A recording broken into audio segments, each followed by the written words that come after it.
এসআইআরটা ভারতবর্ষের ইন্টারনাল সিকিউরিটির জন্য, ভারতবর্ষের অস্তিত্বের জন্য জরুরি।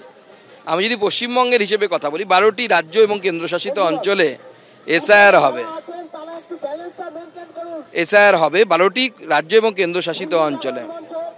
তো এই এসআইআর ভারতবর্ষের গণতন্ত্রের জন্য জরুরি। পশ্চিমবঙ্গের অ্যাসপেক্টে যদি কথা বলি, পার্সপেক্টিভে যদি কথা বলি, তো পশ্চিমবঙ্গের অস্তিত্ব টিকিয়ে রাখার জন্য এসআইআরটা অত্যন্ত জরুরি। এটা ভোটে হারা জেতা বিজেপি, তৃণমূল কংগ্রেসের থেকে অনেক বড় বিষয়।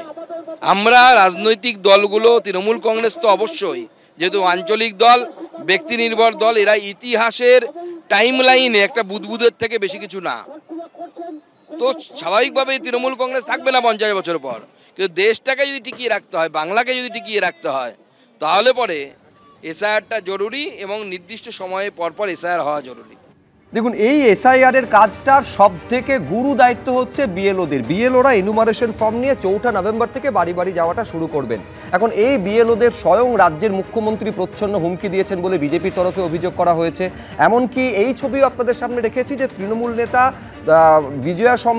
তৃণমূলের বিজয়া সম্মিলনীতে বিএলওদের সঙ্গে তৃণমূলের দলীয় কর্মীদের পরিচয় করিয়ে দিচ্ছেন। আমি বলছি, সেই বিএলওরা এমনিতেই, রবীন্দ্রনাথ দা, আপনারা জানেন যে কতটা চাপে রয়েছেন, তাদের বক্তব্যে বারে বারে উঠে এসেছে।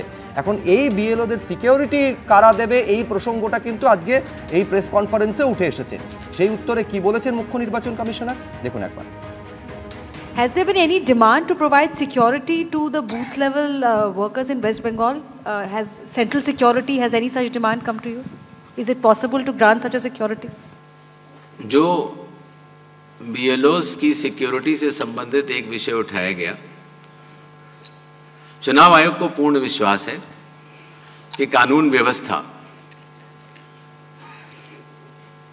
ठीक रूप से इन 12 राज्यों में चलेगी और इस तरह की आवश्यकता न पड़े, ऐसी हम कामना करते हैं। বাংলায় এসআইআর এর কথা এবং কাল থেকে সেই এসআইআর প্রক্রিয়া শুরু হয়ে যাচ্ছে। আজকে জাতীয় নির্বাচন কমিশনের পক্ষ থেকে আমরা দেখেছি সাংবাদিক বৈঠক করা হয়েছে এবং সেই সাংবাদিক বৈঠকের মাধ্যমে কি কি জানানো হয়েছে সেটা অবশ্যই তুলে ধরবো। কারণ বাংলা সহ 12টি রাজ্য কেন্দ্রশাসিত অঞ্চলে শুরু হবে এসআইআর। বাংলা, ছত্তিশগড়, মধ্যপ্রদেশ, রাজস্থান, উত্তরপ্রদেশ, আন্দামান নিকোবর, পুদুচেরি, গোয়া, গুজরাট, কেরল, লাক্ষাদ্বীপ, তামিলনাড়ুতে এসআইআর হবে। 4 নভেম্বর থেকে 4 ডিসেম্বর বাড়িতে বাড়িতে এনুমারেশন ফর্ম যাবে। 9 ডিসেম্বর খসড়া ভোটার তালিকা প্রকাশ হবে। 9 ডিসেম্বর থেকে 8 জানুয়ারি জানানো যাবে অভিযোগ। 9 ডিসেম্বর থেকে 31 জানুয়ারি অভিযোগের ভিত্তিতে শুনানি হবে। অর্থাৎ আজকের এই যে জাতীয় নির্বাচন কমিশনের বৈঠক, মানে সাংবাদিক বৈঠক হলো বিজ্ঞান ভবনে, সেখানে আর কি কি উঠে আসলো সেই বিজ্ঞান ভবনের সামনে থেকে আমাদের প্রতিনিধি বিজেন্দ্র সিংহ রয়েছেন। বিজেন্দ্র, দেবস্মিতা, যেটা তুমি বললে, শিডিউলটা অ্যানাউন্স করা হলো 12টি রাজ্যের জন্য, কিন্তু আলোচনার বিষয় সবথেকে বড় ছিল আজকে প্রেস কনফারেন্সে আমরা দেখলাম, সেটা ছিল পশ্চিমবঙ্গে হিংসা হবে এরকম প্রশ্ন করা হলো চিফ ইলেকশন কমিশনারকে। সেখানে বিএলওরা আক্রান্ত হতে পারেন, তাদের জন্য কি সেন্ট্রাল সিকিউরিটি চিন্তাভাবনা করছে ইলেকশন কমিশন, সেটা জিজ্ঞেস করা হলো তাকে। এবং পশ্চিমবঙ্গে যদি সহযোগিতা না করে অফিসারদেরকে ট্রান্সফার করা হচ্ছে, সেই প্রশ্ন করা হলো চিফ ইলেকশন কমিশনারকে। সবটার জবাবেই তিনি একটাই জবাব দিচ্ছিলেন যে সাংবিধানিক দায়িত্ব তাদের এসআইআর করা, সেই পদ্ধতি তারা ইমপ্লিমেন্ট করছেন। সেখানে পশ্চিমবঙ্গ রয়েছে, পশ্চিমবঙ্গ সরকারেরও কিছু সাংবিধানিক দায়িত্ব রয়েছে, সেটা তারা আশা করছেন পালন করবেন। যার মধ্যে সবথেকে বড় হলো ল অ্যান্ড অর্ডার মেনটেন করা, এবং যেই বিএলওরা কাজ করতে যাবেন তাদেরকে সিকিউরিটি দেওয়াও যেন পশ্চিমবঙ্গ সরকার এনশোর করবে, সেটাই তারা আশা রাখছেন। চিফ ইলেকশন কমিশনার জানালেন। অফিসারদেরকে ট্রান্সফারের ক্ষেত্রে তিনি বললেন যে যেটা রাজ্য সরকারের প্রিরোগেটিভ, সেটা করতেই পারে। এখন এসআইআর যেহেতু লাগু হয়ে গেছে, এখনও তারা করতে পারেন, তবে সেটার জন্য ইলেকশন কমিশনের পারমিশন নিতে হবে। তার সঙ্গে সঙ্গে এটা বারবারই উঠে আসছিল কি কারা কারা বৈধ ভোটারের নাম বাদ দিয়ে দেওয়া হবে। এটা বারবারই অভিযোগ উঠছে কি যদি কোনো ভোটারের নাম বাদ দেওয়া হয় সেক্ষেত্রে হিংসা হতে পারে। চিফ ইলেকশন কমিশনার আজকে জানিয়েছেন কি তাদের কাছে প্রিফিল্ড ফর্মগুলো রয়েছে। এসআইআর হয়েছিল 2002 থেকে 2004 দেশ জুড়ে, এবং সেই এসআইআরকে পুরো এখন ম্যাপটাকেই দিয়ে দেওয়া হয়েছে ইলেকশন কমিশনের ওয়েবসাইটে, যেখানে পুরনো এসআইআরের লিস্টগুলো রয়েছে, যেটা আজ থেকে 22 থেকে 23 বছর আগে পুরো দেশ জুড়ে হয়েছিল। এখন যখন এনুমারেশন ফর্ম নিয়ে বিএলওরা যাবেন বাড়ি বাড়ি, সেখানে যদি এরকম কোনো ভোটারকে তারা পান যিনি আগে এসআইআরে ছিলেন না বা তাদের বাবা মারও নাম ছিল না, সেক্ষেত্রে তাকে তো তারা জিজ্ঞেস করবেনই।